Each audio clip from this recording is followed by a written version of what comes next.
नगर निगम आयुक्त डॉक्टर सोनवड़े ने कहा, जल्द होगी एफआईआर दर्ज। अवैध प्लॉटिंग घोषित करने के बाद नगर निगम द्वारा कराई जाएगी एफआईआर।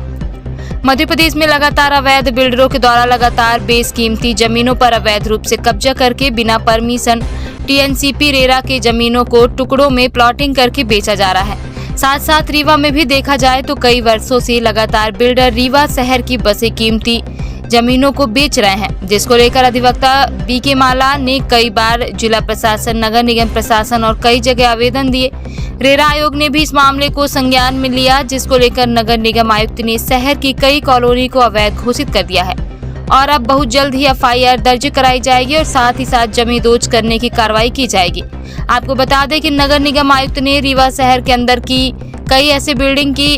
थी जिन्हें चिन्हित करके उन बिल्डिंग को एवं नगर निगम में हो रही प्लॉटिंग अवैध घोषित कर दिया है। वहीं नगर निगम आयुक्त ने चौराटा स्थित विंड ग्रुप की 6 एकड़ जमीन को अवैध घोषित कर दिया है, जिसको लेकर अधिवक्ता बीके माला ने बयान दिया है कि कई वर्षों से लगातार चल रहा था, जिसको लेकर यह कार्रवाई की गई है। अब प्रशासन से हमारी मांग है कि बिल्डर को एवं कॉलोनी को वैध घोषित करने के साथ साथ इन पर उचित कार्रवाई भी की जाए और एफआईआर की जाए। साथ ही साथ अधिवक्ता बीके माला के द्वारा स्थानीय प्रशासन एवं जनप्रतिनिधियों के ऊपर भी गंभीर आरोप लगाए हैं कि उनके साथ घाट के द्वारा यह बिल्डर फल फूल रहे हैं और लगातार अवैध कॉलोनियों का निर्माण कर रहे हैं। आइए आपको दिखाते हैं कि इस बड़ी कार्यवाही को लेकर अधिवक्ता बीके माला एवं नगर निगम आयुक्त डॉक्टर संजय सौरभ सोनवड़े का क्या कहना है।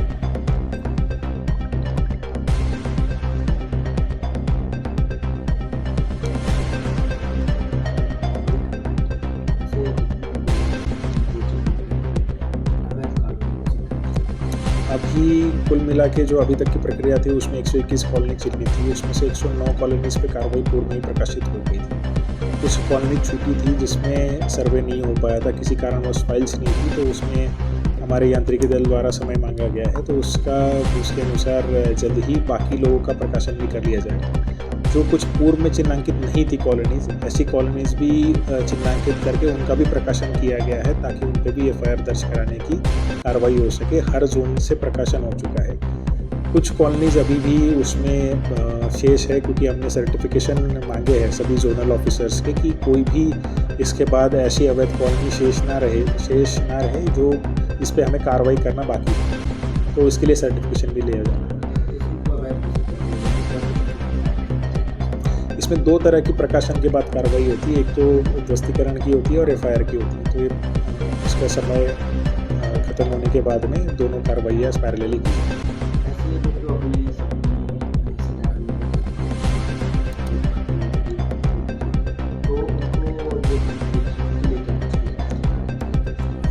ये तो अनफॉर्चुनेट है कि उसमें प्लॉट खरीदे गए होंगे, बट उसके प्रयास किया जाएगा कि इसके प्रचार प्रसार भी हो ताकि अभी इसके बाद कोई लोग उसमें प्लॉट्स ना खरीदे, या इस तरह के प्लॉट्स अगर कार्रवाई एक बार होती है तो लोगों में भी अपने आप अवेयरनेस आता है कि ऐसी जगह पे प्लॉट्स नहीं लेना चाहिए ताकि कार्रवाई होने की संभावना भी है। अभी जो कंपनीज का नाम तो नहीं पता मुझे, पर प्रकाशन विधिवत न्यूज़पेपर में ही इनका सभी का किया गया है, तो सभी के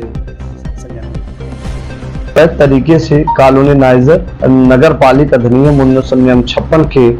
विपरीत कार्य हो रहे थे, जो हमने लगातार आयुक्त नगर निगम कलेक्टर रीवा से अनुभाग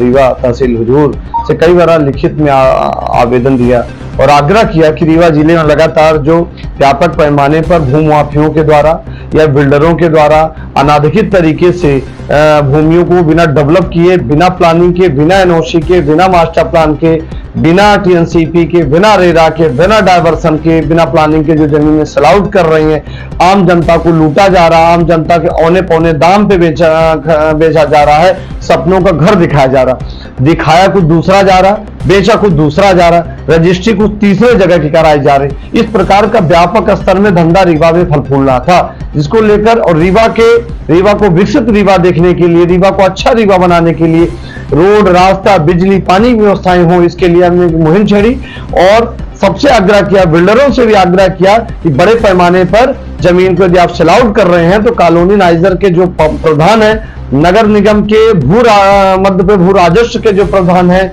उस प्रधानों का पालन करिए और राजस्व शासन को उपलब्ध कराइए, टीएनसीपी करिए, रेरा करिए, डायवर्सन के जो रेगुलेशन उनको पालन करिए, इसके बाद आप जमीन बेचिए। पर रीवा में लगातार कई ग्रुप बना के कई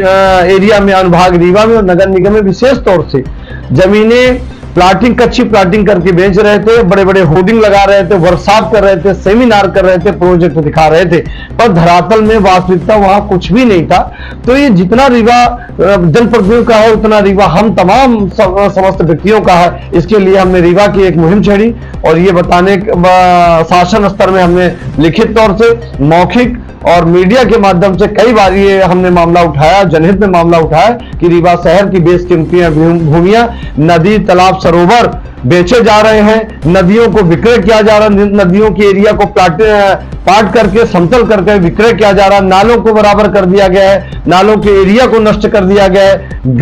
रेड जोन, ग्रीन जोन को नष्ट किया जा रहा है। इस प्रकार एक अवैध तरीके जो प्लाटिंग हो रही, उस प्लाटिंग को रोकने के लिए शासन स्तर में हमने कई बार लिखित शिकायत की थी, जिसकी संबंध को नोटिस भी हुई थी, औपचारिकताएं नोटिस हुई। हमने इस मुहिम को लेकर रेरा आयोग को हमने पत्राचार किया था, हमने शासन स्तर में जांच एजेंसियों को हमने पत्र भेजा है कि रीवा में कई माफिया अलग अलग तरीके से, अलग अलग ग्रुपों के माध्यम से, अलग अलग कंपनियों के माध्यम से फंडिंग बाहर से हो रही है। ये बार बार मैं भी कह रहा हूं कि कई लाख करोड़ की फंडिंग रीवा में अकेले हो रही है और बाहर के लोगों का पैसा रीवा में लग के बड़े स्तर में, बड़े अधिकारियों के संरक्षण में और राजनीतिक संरक्षण में ये फल फूल रहा, बिना उनके ऐसी चीजें नहीं फूलती है। ये व्यापक स्तर में भ्रष्टाचार भी हो रहा था, जीएसटी की चोरी हो रही थी, शासन के रेगुलेशन में विपरीत काम हो रहे थे। पूरे मध्य प्रदेश में रीवा एक ऐसा स्थान है, पूरे मध्य प्रदेश में, उज्जैन में, भोपाल में, ग्वालियर में, जबलपुर में, या बड़े बड़े शहरों में एफआईआर दर्ज हो रही थी, मुख्यमंत्री के निर्देश में एफआईआर दर्ज हो रही थी। परंतु रीवा एक ऐसा जिला है जहां अवैध कॉलोनियां डेवलप हो रही थी, नदियां नाले बिक रहे थे, प्लाटिंग हो रही थी, पर यहाँ एफआईआर नहीं हो रही थी। पर अब ये पता चला है कि नगर पालिका निगम के आयुक्त ने एक नोटिस जारी की है और 4 जोन में जो प्लाटिंग हो रही है उसमें जब लगातार मीडिया दिखा रही है, यहां तक कि विशेष तौर से विंध्या टाइम्स और अन्य चैनल लगातार प्रमुखता से इस खबर को प्रकाशित कर रहे थे, मुहिम छेड़े हुए थे कि हमारे रीवा में अवैध प्लाटिंग नहीं होनी चाहिए, रोड, रास्ता, पेड़ पौधे और जो भी रेगुलेशन है वो होने चाहिए। इसके लिए मीडिया को भी बधाई देते हैं। तो इस विषय को लेकर नगर निगम ने एक नोटिस जारी की है और विंड ग्रुप चुराहटा में एयरपोर्ट के पास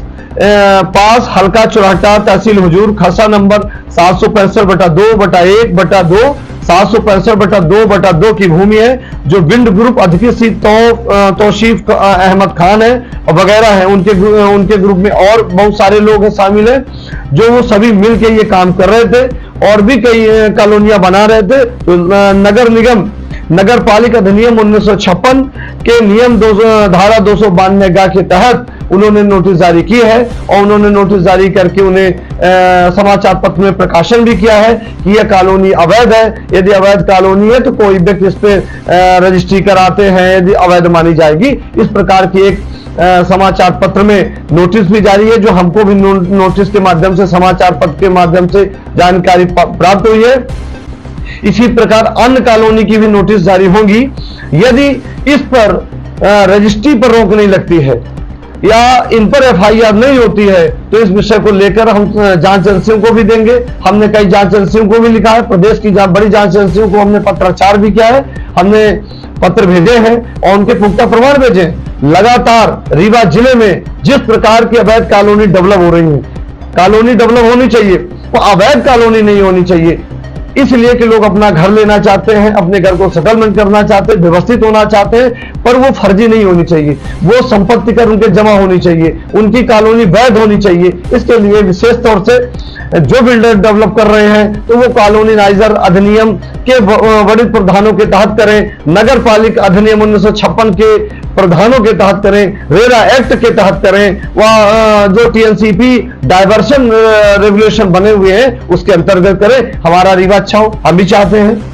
जैसे कॉलोनी को नगर निगम ने अवैध घोषित कर दिया है, तो अब अगर इसमें कोई वो होगी तो क्या कुछ नियम होता है कार्रवाई होने का? देखिए, यदि अवैध की गई है तो